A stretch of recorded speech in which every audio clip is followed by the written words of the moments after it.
आपकी स्क्रीन पर फिलवक्त जो तस्वीर चल रही है, ये तस्वीर इस बात की बानगी है कि अब से जिस वक्त मैं ये वीडियो रिकॉर्ड कर रहा हूं, 17-18 घंटे बाद संसद में मोदी जी की फजीहत की स्क्रिप्ट पूरी तरीके से तैयार हो चली है। हालांकि उसके बाद स्क्रिप्ट तो मोदी जी ने भी रोने की तैयार कर ली है। वो आपको चुनावी राज्यों में रोते हुए नजर आएंगे। लेकिन हां, यह तस्वीर इस बात की बानगी जरूर है कि वन नेशन वन इलेक्शन वाले जुमले से आगे बढ़कर जब इस देश में मोदी सरकार वन नेशन वन पार्टी की तर्ज पर आगे इस देश को बढ़ाना चाहती है, जब इस देश के लोकतंत्र पर एक बड़ा खतरा मंडराने लगा है, तो उस वक्त में समूचा विपक्ष एक साथ खड़े होकर कल की तारीख में देश की सबसे बड़ी पंचायत यानी कि संसद भवन में मोदी सरकार को घेरता हुआ नजर आएगा। सिर्फ घेरेगा नहीं, बल्कि उनके मंसूबे पर पानी भी फेरेगा। जी हां, मोदी जी के पास 92 सांसद कम पड़ेंगे तो राहुल के पास 200 से ज्यादा सांसद होंगे। क्या है ये सब कुछ? और इससे पहले भी इस पर हमने कई दफे बात की है, लेकिन आज जो बातें पता चली उनको फिर से डिकोड करना और उस पर विस्तार से चर्चा करना बेहद जरूरी है, क्योंकि यह मामला भले आपको बहुत ज्यादा रोचक ना लगे, बहुत इंटरेस्टिंग ना लगे, लेकिन यदि आप इस देश के लोकतंत्र के हिमायती हैं तो फिर आपको यह वीडियो अंत तक जरूर देखनी चाहिए। नमस्कार, मैं स्वप्निल और आप मुद्दा देख रहे हैं। दोस्तों, आगे बढ़ें उससे पहले वही छोटी सी अपील। मुद्दा इन दिनों एक गंभीर आर्थिक संकट से जूझ रहा है। एक तरफ हमारे मेन बैंक अकाउंट बीते लंबे समय से फ्रीज चल रहे हैं, तो दूसरी तरफ हमारे 2.5 साल पुराने चैनल को हमसे लंबे समय तक छीन कर रखा गया था। ऐसे में डे टू डे ऑपरेशंस में मुद्दा को काफी मुश्किलों का सामना करना पड़ता है। लिहाजा आपसे गुजारिश है, यदि आप चाहें तो स्क्रीन पर दिख रहे क्यूआर कोड या फिर के नीचे दिख रहे यूपीआई नंबर्स के जरिए मुद्दा की छोटी छोटी मदद जरूर कीजिएगा, ताकि हमारी बेबाकी यूं ही बरकरार रहे। अब आगे बढ़ते हैं। ये तस्वीरें जो आपने देखी वो मल्लिकार्जुन खड़गे के घर की आज की तस्वीरें हैं। तमाम विपक्ष के सांसद वहां पर मौजूद रहे। तृणमूल कांग्रेस के भी सांसद थे, आम आदमी पार्टी के भी सांसद थे, उद्धव ठाकरे गुट वाली शिवसेना के भी सांसद थे, शरद पवार साहब वाली एनसीपी के भी सांसद थे। कुल मिलाकर समूचा इंडिया गठबंधन वहां पर था। क्या समाजवादी पार्टी, क्या आरजेडी, सब के सब। क्यों जुटना पड़ा? कौन सी तैयारी कर रही है मोदी सरकार? आपको बीते दिनों हमने बताया था कि 16, 17 और 18 अप्रैल की तारीख, इस तारीख में बुलाया गया विशेष सत्र, और इस सत्र में अब लोकतंत्र को बुलडोज करने का जो प्रयास मोदी सरकार करने जा रही है, उसकी पूरी पोल पट्टी खुल करके सामने आ गई है। क्योंकि अभी तक तो यह कहा जा रहा था कि भाई हर राज्य के अनुपात के हिसाब से सीटें बढ़ा दी जाएंगी, 50% हर राज्य की सीट बढ़ जाएगी। हालांकि इस तरीके से भी सीटों का बढ़ना जायज नहीं था, क्योंकि जाहिर सी बात है, अगर 50% सीटें बढ़ी तो एक तरफ उत्तर प्रदेश है जहां पर 80 से 120 सीटें हो जाएंगी, 40 सीटें बढ़ जाएंगी, और दूसरी तरफ तमिलनाडु 39 से 59 सीटों पर ही सिमटा हुआ आपको नजर आएगा। सबसे ज्यादा नुकसान निश्चित तौर पर दक्षिण भारत के राज्यों को होगा, और अगर इसे खुल करके डिकोड किया जाए तो यह कहा जा सकता है कि सबसे ज्यादा नुकसान विपक्ष को होगा और सबसे ज्यादा फायदा भारतीय जनता पार्टी को होगा। क्योंकि हिंदी बेल्ट में किस तरीके से लोगों को गुमराह करके, किस तरीके से नफरत की राजनीति को पनपा करके भारतीय जनता पार्टी आज सत्ता के शीर्ष पर बैठ चुकी है, यह बात आपसे और हमसे छिपी हुई तो नहीं है। लेकिन अगर वो हो रहा होता तो भी शायद एक बार को हम थोड़ी देर के लिए ठहर जाते, कुछ सोच लेते और आवाज इतनी तल्ख नहीं होती। लेकिन बिल की जो कॉपी आई उसने और ज्यादा हैरान कर दिया। नारी शक्ति वंदन अधिनियम के तहत अब जो संविधान संशोधन करने की मंशा सरकार ने पाली है, वो निश्चित तौर पर भारत को चीन की तरफ लेकर के जाएगा। यानी कि वन नेशन वन इलेक्शन आप इतने दिनों से सुन ही रहे हैं, ये हो जाएगा वन नेशन वन पार्टी। कैसे होगा जरा उस चीज को समझ लीजिए। ये परमानेंट जुगाड़ है भाई साहब कि हर हाल में हमेशा ही भारतीय जनता पार्टी ही सरकार में रहे। और कैसे होगा ये? तो दरअसल इस नए बिल में इस बात का प्रावधान किया गया है कि अब सब कुछ परिसीमन आयोग तय करेगा। और मजे की बात यह है कि परिसीमन के लिए जो बिल लाया जाएगा वो सिंपल मेजोरिटी से पास कराया जा सकता है, यानी कि वो कॉन्स्टिट्यूशनल अमेंडमेंट नहीं होगा। अब आप अंतर समझिए, सबसे पहले कॉन्स्टिट्यूशनल अमेंडमेंट का, और साथ ही साथ अंतर समझिए सिंपल मेजोरिटी वाले किसी नॉर्मल बिल का। दरअसल पेच सारा यहीं का यहीं फंसा है। यदि मोदी जी को इस देश को वन नेशन वन पार्टी की तरफ लेकर के जाना है इस वाली मंशा के तहत, तो उन्हें एक संविधान संशोधन तो करना ही होगा। तो कुल मिलाकर कोशिश ये कि नारी शक्ति वंदन अधिनियम बिल में ये जो संविधान संशोधन किया जाएगा, ये जो कॉन्स्टिट्यूशनल अमेंडमेंट किया जाएगा, इसके तहत ही बेड़ा पार हो जाए। लेकिन ये कॉन्स्टिट्यूशनल अमेंडमेंट कराने के लिए क्या मोदी सरकार के पास नंबर है? अब आप कहेंगे कि भाई उनकी सरकार है, नंबर क्यों नहीं है? तो दरअसल सच्चाई यही है कि मोदी सरकार के पास बिल्कुल भी नंबर नहीं है। अगर कॉन्स्टिट्यूशनल अमेंडमेंट करना है, संवैधानिक संशोधन करना है, तो ऐसे में मोदी सरकार को दोनों सदनों में 2/3 मेजोरिटी चाहिए, यानी कि लोकसभा में भी 2/3 और राज्यसभा में भी 2/3। अब मोदी सरकार के पास आज की तारीख में लोकसभा में कुल सांसदों की संख्या है 293 एनडीए के सांसदों की। लेकिन अगर आप 543 का 2/3 देखें तो वो आंकड़ा होता है 362 का, यानी कि 92 सांसदों की कमी है मोदी सरकार के पास। 69 सांसदों की लोकसभा में कमी है। और अगर आप राज्यसभा में देखें तो 245 सांसदों वाली राज्यसभा, और वहां पर यह आंकड़ा 141 का पहुंचता है, यानी वहां पर भी मोदी जी को 23 सांसदों की कमी है।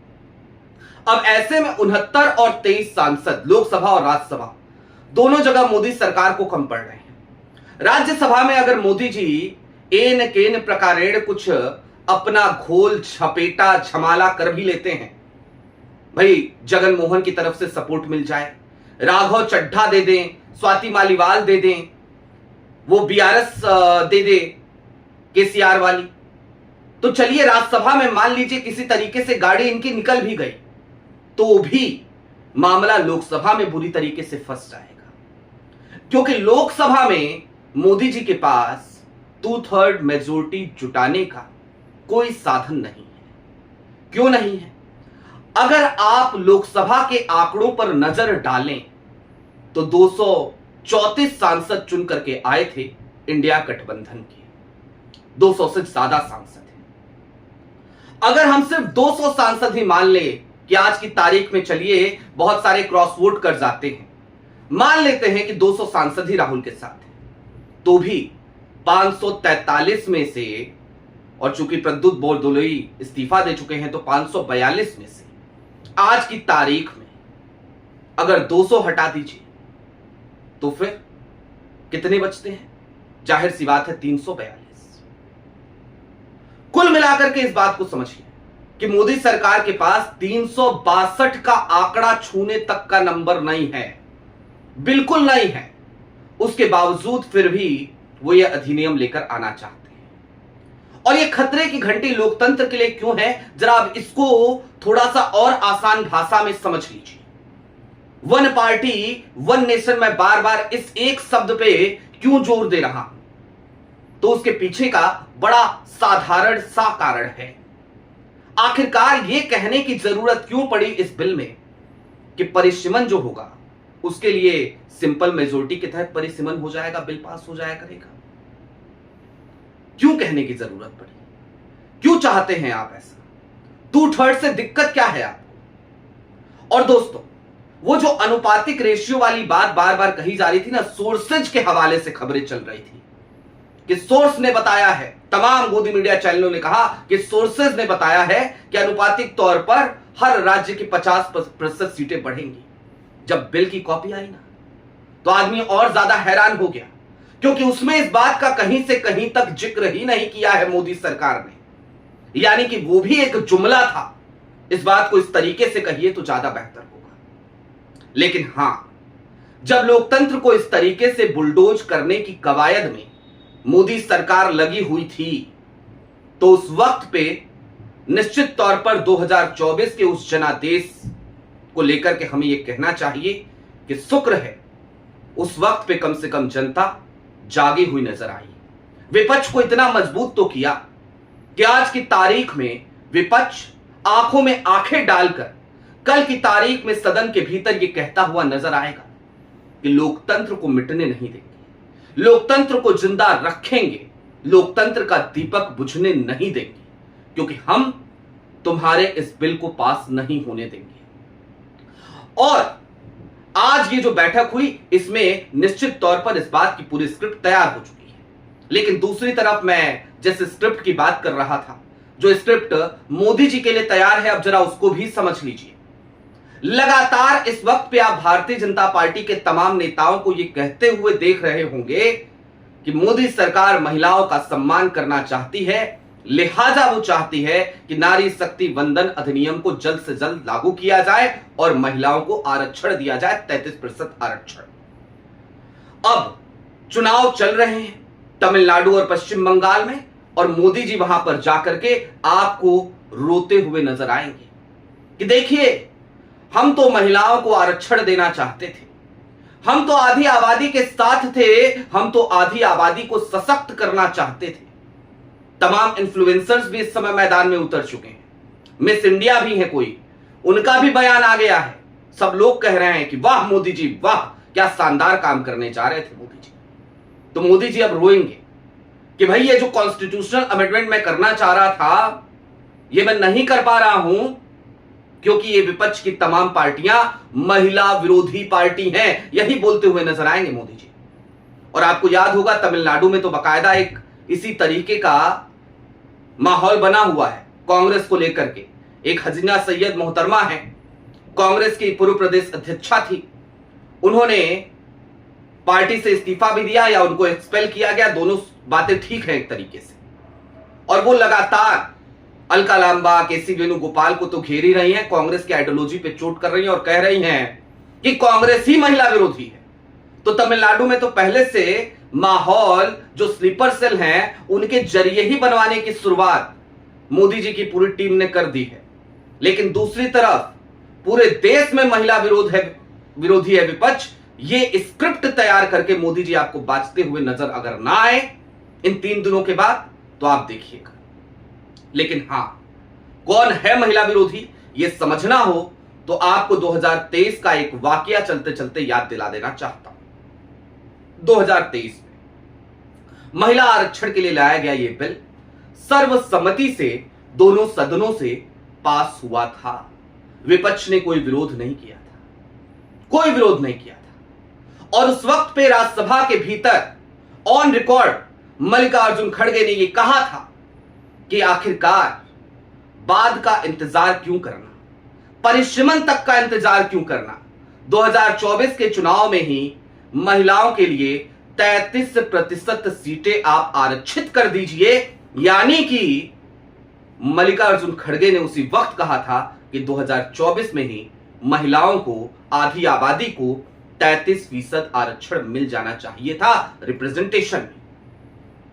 और एक और वाकया, जिस वक्त पे कांग्रेस की सरकार थी, यूपीए की सरकार थी, जब वो यही बिल लाना चाह रही थी, तो इसी बिल का विरोध भारतीय जनता पार्टी के तमाम नेता किया करते थे। एक नेता जो आज की तारीख में इस देश के सबसे बड़े सूबे के मुख्यमंत्री हैं, उनका बयान तो अभी हालिया दिनों में खूब वायरल हुआ था, यानी कि योगी आदित्यनाथ का आपने देखा होगा। तो चलते चलते इस बात को समझिए कि लोकतंत्र आज की तारीख में उस संक्रमण काल से गुजर रहा है जिसमें उसे बचाए रखना एक बड़ी चुनौती से कम नहीं है। निश्चित तौर पर हम सब लोकतंत्र के हिमायती हैं, लोकतंत्र के लिए जी जान से खड़े हैं, लड़ेंगे, आखिरी सांस तक लड़ेंगे और लोकतंत्र के लिए आवाज उठाते रहेंगे, बोलते रहेंगे। ये 3 दिन मोदी सरकार की फजीहत के दिन है। ये 3 दिन लोकतंत्र को बचाने के दिन भी हैं और ये 3 दिन निश्चित तौर पर विपक्षी एकता के लिए अग्नि परीक्षा के भी दिन हैं। आपकी क्या राय है वो हमें कमेंट बॉक्स में जरूर बताइएगा। अभी के लिए दीजिए इजाजत। चलते चलते फिर वही अपील, चैनल पे नए हो तो सब्सक्राइब करते हुए जाइएगा, सक्षम हो तो मुद्दा की छोटी छोटी मदद जरूर कीजिएगा, ताकि जिस वक्त पे मुद्दा इस तरीके के गंभीर आर्थिक काल से गुजर रहा है उसकी बेबाकी बरकरार रह सके। बहुत शुक्रिया।